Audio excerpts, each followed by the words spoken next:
Greetings and salutations. Welcome to the Week 11 preview. Thank you for being here. Am I a little wonky? I feel like I'm level. I don't know. I guess I'll either fix it or it'll just look a little weird. Still learning around here. If it's your first time, welcome. Hope you enjoy. If you've been here before, thanks for stopping by again. Odds are, if you are watching, you are not subscribed. If you don't want to miss any more weekly previews and recaps, drop a sub. Don't have to do it right now. Maybe test it out for a minute, see if you enjoy it. And if you find yourself enjoying the content, go ahead and drop a brother a sub. I'd really appreciate it.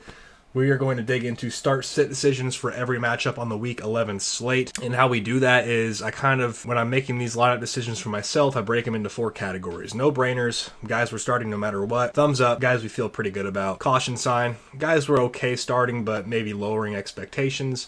And then a risk meter, that's all the way to the bottom. Pretty risky. Want to stay away if at all possible. We're going to start with what was a really weird game last time they played. The Falcons lost to the Panthers 30-0. One of the more bizarre end results so far this season. Kind of two teams at a crossroads. The Panthers are 5-5, the 9 seed in the NFC, so still some hope to make the playoffs. And then the Falcons 3-6, not how they felt this season should go. No brainers. Drake London, obviously he's been on a tear. It's kind of funny, weeks 1 through 5 he ranked as the wide receiver 33, and then since then weeks 6 through 10 he is the wide receiver 2. Bijan Robinson, we're still up there with him. He's still a no-brainer. People have been kind of talking about him as if he's kind of fallen off a cliff or as if he hasn't been that productive, but week 6 through 10, that same time frame we just said Drake London was wide receiver 2, Bijan Robinson is running back 6, so he's still insanely productive. Has he had like a 40-point game like Jahmyr Gibbs has had recently or Jonathan Taylor? No. But is he still producing at a high level, averaging more than 18 fantasy points per game in PPR leagues? Yes. Tet McMillan, over that same stretch, again, I don't think he scored a touchdown since the Cowboys game. I may be mistaken there. Hasn't had many boom games, but he has a really high, solid floor. He ranks as the wide receiver 17 the past 5 weeks, and that's without having a bunch of scoring luck. So I think he's about as close as it gets to a must-start guy. He's getting a healthy 7 targets per game. Think he's due for some positive regression in terms of scoring. And then I think the same thing for Kyle Pitts. The past 5 weeks, he's only tight end 17, but he has a 24% target share during that span, which ranks 3rd among all tight ends in the league. So I think you can go ahead and fire him up. We already know Chuba Hubbard. I'm fine buying him in Dynasty. I think in redraft, you can drop him. I would say he's about the same as like a Blake Corum or a Trey Benson pre-James Conner injury. Like he's a guy you can go ahead and pick up and stash if you just want to view him like that in case Rico Dowdle were to go down. But he just hasn't quite looked the same this year, especially after suffering that injury early in the season. Honestly, was off to a pretty good start. And then Darnell Mooney, even though he's gotten healthy involvement, what is his target share the past few weeks? I guess it hasn't been great. He's getting about 4.5 targets per game. He's just someone who, until this Atlanta offense looks a little bit better and Michael Penix starts slinging it a little bit more, I'm not super excited about him. Pretty, fairly low implied total, too. I believe if my math is correct, just 42.5 points. Moving on to Chargers, Jaguars. Justin Herbert continues his excellent season. He's been awesome past 5 weeks, which is the window I like to look at. QB2 Kamani Vidal during that span, running back 9. I'm fine starting him. He's a guy that I'm just going to kind of be pretty reactionary. When he has good games, I'm going to feel confident starting him the next week, and when he has bad games, I'm going to feel iffy. And that's just kind of the price you pay when you have a player who's not really heralded, not really a household name. This kind of seems a bit more risky. As far as the pass catching goes, I think Gadsden going forward is a must start purely because of the tight end landscape. During that 5-week window, he is the tight end 1. And luckily for fantasy managers, I think the wide receiver hierarchy, has been pretty well established. Ladd McConkey, even if he doesn't see the most targets on a game-to-game basis, he is receiving a lot of valuable targets, end zone targets, if you will. Quentin Johnston is also receiving some of those. I kind of think it goes Ladd McConkey's the guy you want. Quentin Johnston is a guy you can get away with starting. And then Keenan Allen, although he's been a more productive player over the past few weeks, I think he's the guy I would be trying to sell. He's running significantly fewer routes than Quentin Johnston and Ladd McConkey, McConkey and Johnson since week 6 are running about 87% of the team's routes. Keenan Allen is running a route on 64% of the Chargers' pass plays, so 23% fewer than the others. If you want that in raw numbers, Johnson and McConkey are running about 37, 38 routes a game, and Keenan Allen's running 27. Oronde Gadsden's running 33 or so. So they're using Keenan Allen less than those three guys. But over the course of the entire season, Keenan Allen still ranks as a mid-range to high-end wide receiver 2. I would be trying to get off of Keenan Allen if I can get that type of value for him. If I can package him with something to tier up to a better player, maybe go trade for someone who's on a bye to a team that needs a win this week, I think that might not be a bad play. Jacoby Myers, I would have in the caution area. Same with Parker Washington if BTJ doesn't play. If BTJ does play, this is the first time I've had him outside of must-start territory.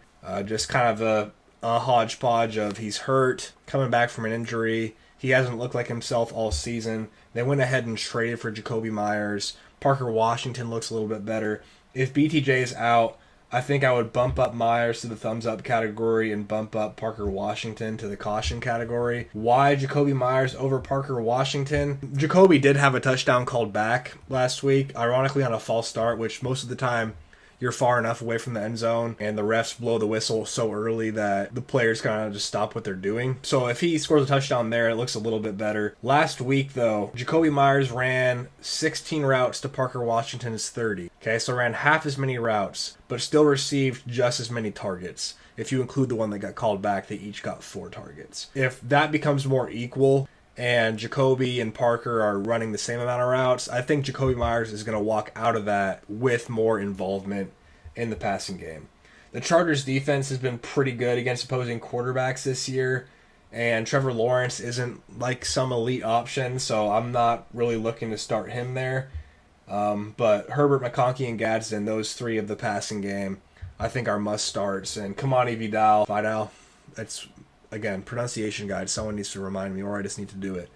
I'm fine starting him as well. Travis Etienne, didn't talk about him. He's been really solid, man. Against a really tough defense last week, finishes a top 15 option. I know part of that is because he scored a touchdown, but he's getting enough involvement in the passing game to where I'm comfortable firing him up basically in any matchup, similar to like a Jalen Warren type guy, and expecting a pretty solid floor. And the nice thing about Travis Etienne is he does have the upside to break off some of these longer runs that we've seen from him this year. The team that just beat the Jaguars, the Houston Texans, play the Tennessee Titans. It's basically the league's best defense versus the league's worst offense. Davis Mills looks like he's starting again. CJ Stroud, concussion, kind of keeping him on his booty. And doesn't really make a ton of sense to play him against a team that you beat 26-0 earlier this season. Nico Collins remains a must-start. I do not have a problem starting Davis Mills. If I'm not mistaken, I think Davis Mills finished the week as the QB1. No, he was the QB5. I'm not sure where I saw QB1. Top 5. He had 24.7 fantasy points if you want to be very specific. But he was awesome for you. Woody Marks, pretty dang solid as well. He finishes a top 11 option. I'm fine firing him up. And then Dalton Schultz, over the past 3 or 4 weeks, past 4 games, he ranks as the tight end 3. Over the course of the season, I believe he's tight end 11, tight end 10. But that's 10.5 points per game over the course of the season. But the past 4, almost 14 fantasy points per game, you can go ahead and fire him up. I think this is a good enough matchup to where you can go ahead and start Nick Chubb. Don't feel great about it because he is getting outsnapped at an extreme rate. Like almost, he's playing 30% of their snaps the past few weeks. Woody Marks is playing almost 60%. So not super excited to start Nick Chubb in most matchups, but in one that appears to be pretty lopsided, I think you can start him as a guy who's likely to get a few goal line carries or get a touchdown. Although Woody Marks is receiving more attempts inside the 5 than Nick Chubb, thus the caution sign. Jaden Higgins, he is running the second most routes on the team the past few weeks, which is why I would put him there behind Nico Collins. There's no other Texans pass catcher I would like to start. And then Calvin Ridley, just because of the volume, I think he becomes a caution start if he suits up and plays. For guys I don't want any part of, I love Tyjae Spears, you guys know that.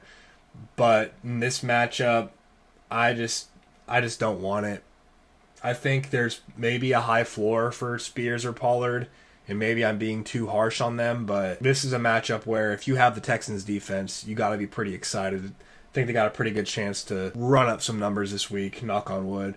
And then Alec Iomanner, not really excited to start the second passing option on a Titans offense, and we just haven't seen what things will look like with Calvin Ridley. So if Calvin Ridley doesn't play, bump up Iomanner, but not in a manner that, no pun intended, makes you excited to start him. Pretty exciting matchup here for fantasy managers. 47.5 projected points from Vegas. Let's start with the no-brainers. Rome Odunze. The sky was falling for a little bit. Over the past 5 weeks, he still ranks outside the top 29. He still ranks as wide receiver 29, but turned in a top 10 performance for you last week. Over the course of the season now, he ranks as wide receiver 15. I think that's about where he's going to finish. Every player is going to have good games and bad games mixed in. DJ Moore, if he plays, I would have him as a caution start. Didn't run a ton of routes this past week. Second most on the team, tied with Zacchaeus. It was 34 for Rome Odunze, 27 apiece for Zacchaeus and Moore, and then 20 for Luther Burden. We want to talk about tight ends real quick. I think Colston Loveland's the guy you want. He's getting targeted more. He's running more routes. I think he's a high-end tight end 2, low-end tight end 1 who you can feel okay about starting in these plus matchups. I would call this a plus matchup, even though the Vikings defense has been balling recently. I think the Bears offense has been equally balling, so you can go ahead and feel comfortable starting him if you don't have any other options. It's kind of like at tight end, you kind of take what you can get. Quarterbacks, I think Caleb Williams and J.J. McCarthy are both fine starts. They're both pretty high floors because of their rushing ability. Caleb Williams specifically has been crushing it the past 3 weeks. He's the QB1s from weeks 8 to 10. J.J. McCarthy, again, doesn't look great when you watch him. I'm not a big J.J. McCarthy real-life quarterback guy, but I'm fine with J.J. McCarthy fantasy quarterback being a thing. Justin Jefferson, kind of sucks to see him maybe have some similar frustrations to A.J. Brown. Definitely felt like he gave up on a play where J.J. threw a pick last week. We'll see if that winds up being something they try to fix. Do they try force-feeding him a little bit? Would that be good for real-life success? No. Would that be great for fantasy managers? Of course. And then DeAndre Swift, hush any sort of worry about, is this going to be a Dowdle Chuba Hubbard situation? The answer to that was no. Swift received 40 snaps to Monungai's 25, 13 rush attempts to Monungai's 7, ran 23 routes to Monungai's 16, and then out-targeted him 7-1. I think both guys can be fantasy relevant. I think Swift is a guy I want to start just about every week if I can get him in my lineup. And then Monungai, a little more matchup dependent, but a guy where there's a lot worse options out there. Jordan Addison, traditionally in this type of matchup, I would say yes, go ahead and fire him up, but I'm just not excited to start any pass catcher with J.J. McCarthy. I've said this a lot, not named Justin Jefferson. And even then, you're kind of holding your breath starting Justin Jefferson. You're not benching him, you're starting him. Volume is there. He had 12 targets last week. You didn't sign up for the lack of efficiency, though. Over the course of the year, Justin Jefferson ranks as the wide receiver 13. Over the past 5 weeks, he ranks as wide receiver 26. Aaron Jones, I'm totally okay starting him. Aaron Jones, I believe, came back in week 8, and in that span, he's running back 21, averaging 11 points per game. I think you can get away with starting him here in this matchup. And then Jordan Mason, during that same span, is not receiving very many of the snaps. It's like a 60-40 split. But it looks worse if you look at last week's 72-23 split. That's probably because they were trailing by so much. But even like the past 3 weeks, Jordan Mason's getting fewer rush attempts, fewer targets, about just as many short down and distance snaps. Aaron Jones is getting all the work in the 2-minute drill. You can't start him right now. He's just a stash right now. And then TJ Hawkinson, I don't know if anyone's still hanging on to hope with him. He is tight end 23 over the course of the season. Over the past 5 weeks, tight end 30. You can do a whole lot better. Bengals Steelers, 49.5 projected points in the over-under. Remember, this was the game where Jamar Chase went absolutely crazy. T. Higgins could have had 2 touchdowns, but he slid down at the 1 at the end of the game. Jaylen Warren kind of went crazy. You can go ahead and fire up all 3 of those guys. I'm also okay going Chase Brown. I know DK Metcalf has been struggling lately, but I kind of lean on the side of this is a high upside matchup whenever you're playing the Bengals. I think that applies here. Joe Flacco against the Steelers. Once again, fine with him. The tight ends for Pittsburgh kind of popped off last time these two teams played. If I had to start one of them, I would go Jonnu Smith, Pat Freiermuth, and then Dwayne Washington in that order. But again, or Darnell Washington, excuse me. But I'm not trying to start them if I can avoid it. And then Noah Fant, think you can get away with starting him, but again, I think you can probably find better options. I know he had a good game against them last week, or last time they faced. Over the course of the season, tight end 25, scored a long touchdown on that Thursday night game. Again, just want to stay away, but in a game that's projected to be this high scoring, you got to think the Steelers are going to try to do something to take away Jamar Chase, at least if they can. Don't hate Noah Fant here. The Packers against the Jameis Winston-led New York Giants. It's going to be an interesting one. The Packers need a win. The Giants are playing without Brian Daboll. If the Giants just come out and play their tails off, it kind of tells me they really just weren't rocking with Brian Daboll. Like, if he leaves and then they start playing like their hair is on fire and it looks like they're just new life invigorated into them, I wonder, or maybe it's the quarterback change, like knowing they don't have to play for Russell Wilson. Sucks that Jackson Dart's out. I don't want to start Jameis Winston. I don't want to make comparisons from Jameis Winston to Jalen Hurts. We just saw the Packers defense. I think Jameis Winston probably is a more dynamic thrower of the football than Jalen Hurts, if I'm trying to shade it optimistically. But I don't think I'm excited to start him. Josh Jacobs, firing him up. Jordan Love and Romeo Doubs, totally okay starting them in this matchup. With Jameis Winston, I am intrigued by Wan'Dale Robinson and Darius Slayton, but again, really good defense, has put the clamps on quite a few teams this year. That's going to make me bump all these guys down. I really, really, really want to put Christian Watson in the thumbs-up territory because this seems like a classic spot. The Packers are coming off back-to-back losses. They're playing the Giants. The Giants have kind of punted on the season, it feels like. Not that they had a choice, really. Jackson Dart's hurt. They just fired their coach. How buttoned up is this operation going to be in game one of the new regime, or at least the interim regime? Can they dial up a bomb to Christian Watson, who's been getting an insane amount of volume on deep passes since Tucker Kraft went out, or since he came back, rather. He's getting 40% of their air yards, over 100 air yards per game in 3 games back for Christian Watson, which is pretty crazy. I want to see, where does he rank in the NFL in air yards per game since he came back? Some guys are putting up insane numbers. Nico Collins, the past 3 weeks, 165 air yards. Troy Franklin, 151. This is per game. Alec Pierce, 150. CeeDee Lamb, 137. And then you go all the way down to 13, Christian Watson at 104. But he's top 15 in air yards per game. Top 5 in average depth of target. So they're dialing stuff up for him. He's getting 4 targets per game during that span. He's actually getting more. He's like the highest volume deep target guy in the NFL since coming back. No one else who's averaging 25 yards average depth of target the past 3 weeks. Everyone's averaging 2 targets or fewer. Christian Watson is averaging 4. So I really want to put him in the thumbs up. The only reason I'm not is just because I'm trying to use logic. He is pretty boomer bust, and I don't want to put a boomer bust player in the feel-good territory. But if there ever was a spot to feel good about Christian Watson, I do feel like this would be it. Then Tyrone Tracy, encouraging involvement last week, but against this Packers defense, I just don't want to rely on him if I can avoid it. I think in a league I may go back and forth deciding to start him or not, which probably speaks more to how my team's doing this season, more so than it does my belief in Tyrone Tracy against the Packers. Could see it panning out, but again, don't want to rely on it against this Packers defense. 2 contenders that both coming off surprising losses, I guess you could say. The Bills was definitely surprising. The Buccaneers, depending on how much of a Patriots believer you are, you could say that's surprising. Coming off a bye, didn't expect them to. I mean, I don't know. I guess the Patriots have played a pretty weak schedule, so I think I gave the Buccaneers the benefit of the doubt heading into that one, but wasn't exactly sure how to feel. But Patriots told us how to feel. They whooped them. At least that's what it felt like toward the end of the game. Didn't really feel like the Buccaneers had much of a shot as the game progressed and went further and further into it. Josh Allen, James Cook, and Emeka Egbuka, at this point, don't think any of you guys are thinking about sitting them.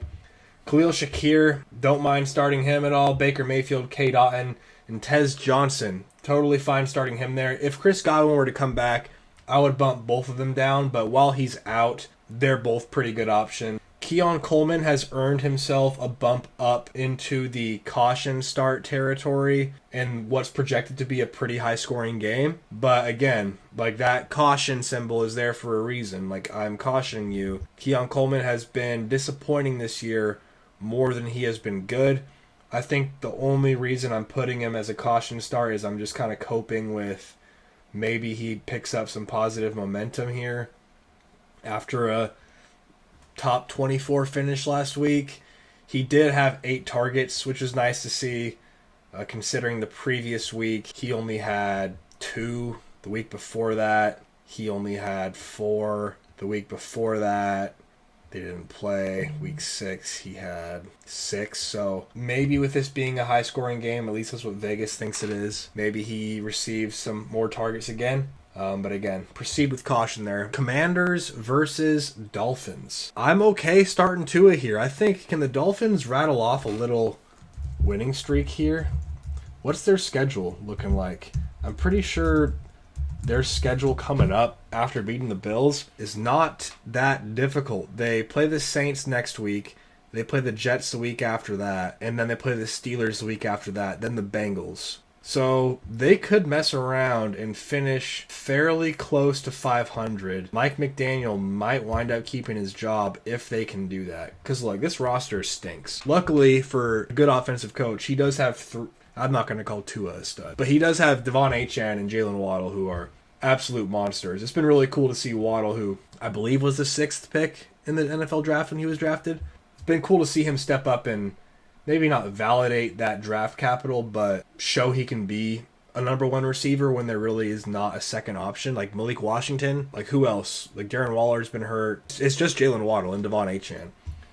Deebo Samuel, I'm good firing him up in a game where Terry McLaurin's out again. Zach Ertz, okay starting him again. He's a low-end tight end 1 in my opinion. And I guess maybe based in fact as well over the course of the season. He's a mid-range tight end 2, but this is a pretty soft defense. Again, I know the whole running back situation. I think the hype off Bill has cooled off to where the hype needs to be at, which is non-existent. The matchup maybe gives you a glimmer of hope, but the split between this group is so difficult to decipher. Like, it's the past 5 weeks, it's 53% Bill, 33% Jeremy McNichols, about 20% Chris Rodriguez, 18% if we're being specific, and that's rounded up. None of those 3 is averaging 7 points per game, but the dude who's averaging the most gets the fewest amount of snaps. Bill's not getting the passing down work. I just don't want any part of it. A game that will surely have all eyes on it is the Chiefs and Broncos. Divisional matchup. Broncos have one of the best records in the league at 8-2. On a pretty big winning streak, but their offense looks like absolute crap. I saw a stat over the past 10 years. Bo Nix has the 2nd lowest passer rating for any quarterback in games that his team has won. Rashee Rice, Pat Mahomes, Travis Kelce. Tough matchup, I get it. I'm still starting them no matter what. Denver's only allowing 12.6 fantasy points to opposing quarterbacks, but Jackson Dart, Daniel Jones, Jalen Hurts each had at least 19.5. Herbert and Dak had less than 15. I am okay starting Bo Nix. I'm going to kind of be contrarian here. The Chiefs have allowed 5 rushing touchdowns to quarterbacks, which is most in the league. They've also allowed 5 quarterbacks to rush for at least 25 yards.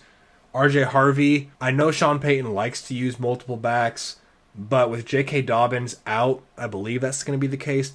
Don't think he practiced on Thursday. I don't think he's going to be 50-50 with Tyler Bidet. I guess it could be like 50-25-25 with Bidet and Jaleel McLaughlin. But I would imagine RJ Harvey gets 60+% of the snaps, which is good enough for a thumbs up start for me. We talk about this matchup not really being a deterrent for Rashee Rice or Travis Kelce or Pat Mahomes. I do think it's deterring me from wanting to start Xavier Worthy and Kareem Hunt. Because of the state of the Broncos offense in general, I also kind of want to stay from Courtland Sutton this week, even though in his past 4 games against the Chiefs, he scored a touchdown in all of them. So that kind of makes me like a little optimistic. And I think we're at the point where, however good you feel about Courtland Sutton, you kind of also have to put Troy Franklin right next to him, considering he's just being used more. He's receiving more targets. And then Evan Ingram and Brashard Smith, you're not starting him. Or at least I would advise you to not start him. 49ers and Cardinals, it looks like Ricky Pearsall will be coming back. Christian McCaffrey and Trey McBride, arguably the best player at each of their positions. I'm not saying they are, but, well, Trey McBride, I would say. Running back, I would say Jonathan Taylor. You could argue Christian McCaffrey is, and I wouldn't complain.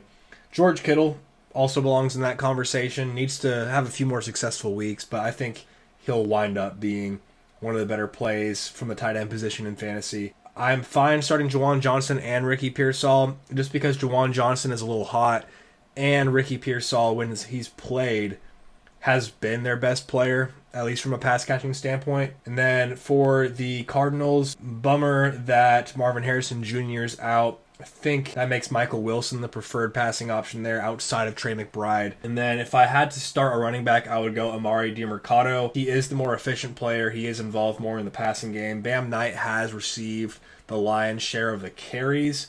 I don't think Trey Benson's playing this week. Haven't seen anything about him being activated off of IR.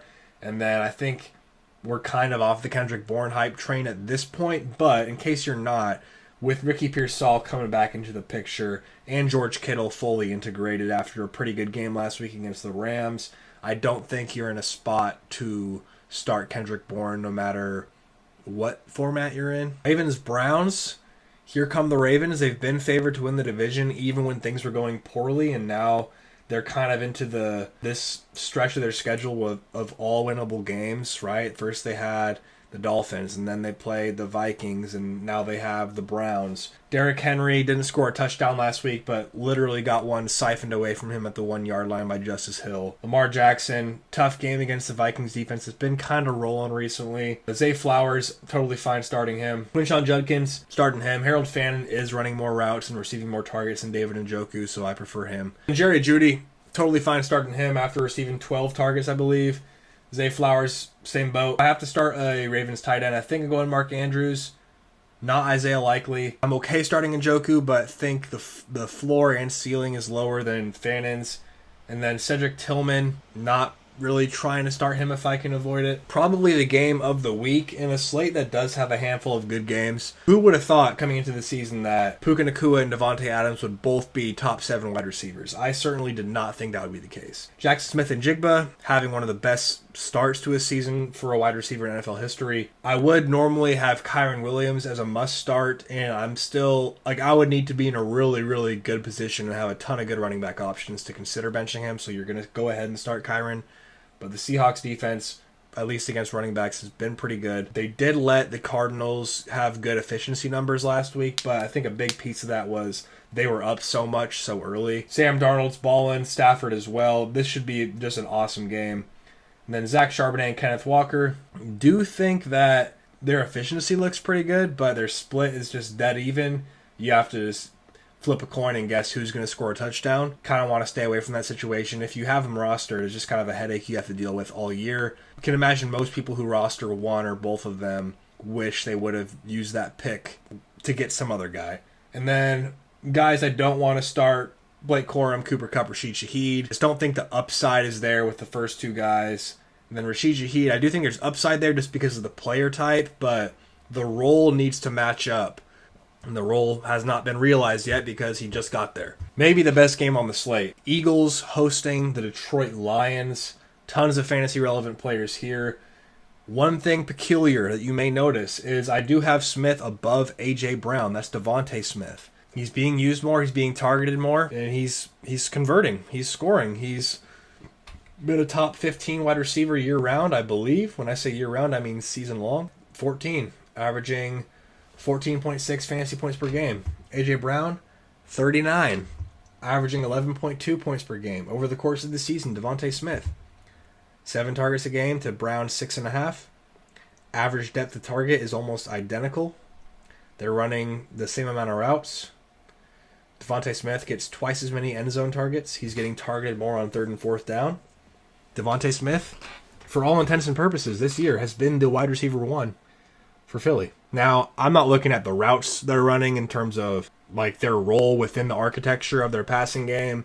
So someone who's an actual coach or film junkie might see this and be like, hey, bro, A.J. Brown's still the one. I'm not going to argue with you. I'm just saying in terms of who's receiving more work, it's Devontae Smith. Is that because of A.J. Brown's presence on the field?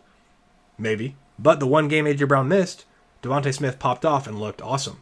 So who's to say that Devontae isn't the number one? Jahmyr Gibbs, Amon-Ra St. Brown, Saquon Barkley, Jalen Hurts, firing all those guys up. Jameson Williams, super, super excited to see his ascent continue. If you don't watch the Lions, just pay attention to J-Mo after he catches the ball. He is a really fun player to watch. Lots of speed laterally.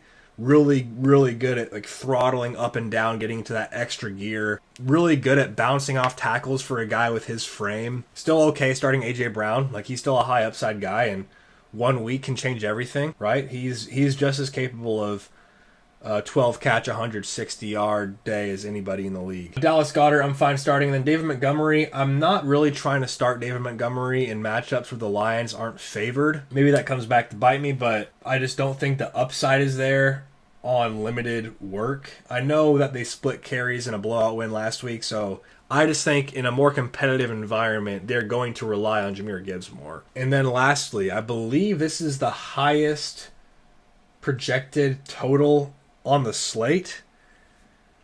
Dallas Cowboys 27, Vegas Raiders 23.5, 50.5 points total.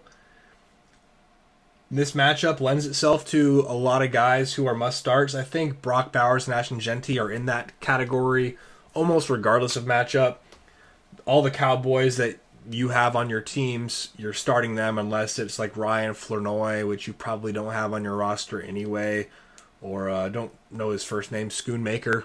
The Cowboys are kind of like a get-right potion. If you're facing them, you kind of have a pretty big opportunity to have a good game. Michael Mayer, don't hate starting him against the Cowboys. Think you'd have to be in a pretty deep league to consider starting him, but if you are in a deeper league, I don't hate that start right there. Should be a pretty high-scoring game. I wouldn't be surprised if the Raiders, like if this is the first game in a while that the Cowboys defense looks competent. That's just how poor the Raiders have looked, but coming off a mini bye, they played last Thursday. Kind of feels like the sky is falling for the Raiders. It was supposed to be a new coach, new regime. Let's get this thing rolling. Let's get this thing right. Has not been the case. So I feel like they're definitely motivated to, make it right or at least take a step in the right direction. Unfortunately for them, motivation does not always lead to results. You got to have the players. Not sure they do. But Brock Bowers and Ashton Genty, totally good with starting. And then Trey Tucker, like if you're chasing upside and you're feeling bold and you think that this defense is going to produce positive results against just about anyone, which they're historically bad, so I don't fault you if you think that. All right, that is all I got for you guys. Thank you guys for stopping by, joining in. A few things we've added are chapters, so you can kind of skip through and see game by game. Didn't have a ton of juice for this, to be completely honest with you. Kind of feeling a little, like maybe a little nauseous or something going on. Maybe a seasonal depression, I have no idea. So if it didn't feel like I was on my A game, I apologize. But we kind of had to push through and make it happen for the people and for myself, because it feels good to get this content out. So thank you guys for being here. Appreciate y'all. If you have not dropped a sub, go ahead and do that if you enjoyed. If not, no worries. Maybe just a simple like would work, or a dislike. If you didn't rock with the content, all data, all feedback is valuable. So any type of interaction, any type of data I can gather from you is greatly appreciated. Thank you guys. Hope you guys get a dub this week. Enjoy Thursday Night Football. Enjoy your weekend of watching football. And I'll talk to you very soon. That's it for now. Deuces.